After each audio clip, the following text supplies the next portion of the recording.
Vice President Kamala Harris called the high school shooting in Georgia a, quote, senseless tragedy. And she made these comments during a speech in New Hampshire, where she unveiled a new proposals to help small businesses. Former President Donald Trump called the shooter a, quote, deranged monster on social media. Ed O'Keefe is with us now from Portsmouth, New Hampshire, following the campaign. Ed, good to see you. As I mentioned, an all too familiar scene here in American life, but also in American politics. Politicians having to respond to yet another school shooting. Tell us a little bit more about what Kamala Harris had to say, because she was on the campaign trail when this happened.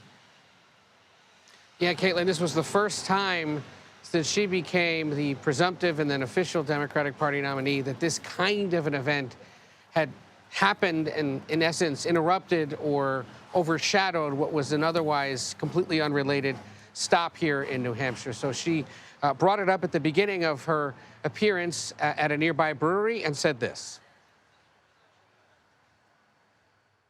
It's just outrageous that every day in our country, in the United States of America, that parents have to send their children to school worried about whether or not their child will come home alive. It's senseless. It is. We've got to stop it. And we have to end this epidemic of gun violence in our country once and for all. You know, it doesn't have to be this way.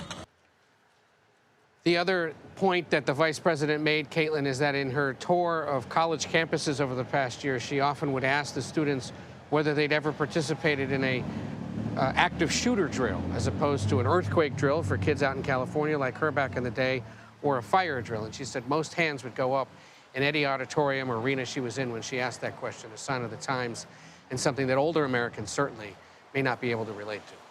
Yeah, but that's something that you and I most certainly can, having just both dropped our kids off at school for the start of the school year recently here in Washington. Ed, shifting gears a little bit here, you know, Kamala Harris was, as you mentioned, supposed to be talking about these new proposals for small businesses.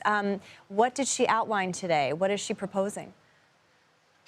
Yeah, a few different things, and notable that she's doing it in a state that has little or no taxes, has no tolerance for them, to come to what is in essence a maybe not deeply blue state, lightly shaded at this point, likely to go Democratic, but wanted to shore it up here at the start of the final stretch. And she proposed today a series of things designed to benefit small businesses, like the dozens that line the streets of Portsmouth, New Hampshire, where we are this afternoon. Among other things, there would be a new tax deduction available to new small business startups. Right now, you can take about $5,000 in deductions for startup costs. She's proposing up to $50,000 in deductions, which is in essence is a huge tax break for somebody starting a business.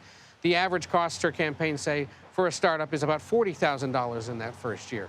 There are other things like new loans that would be interest-free loans that would be offered from community banks to small businesses, plans that would make a standard deduction for small businesses available, just as there is a standard deduction for people who might want to take one if they meet certain income levels. All of it designed, in essence, to reduce the paperwork and the time necessary to do your bookkeeping when small business owners who don't necessarily have an accounting department or an outside accountant don't have the time to do that and need to be able to focus on the big job.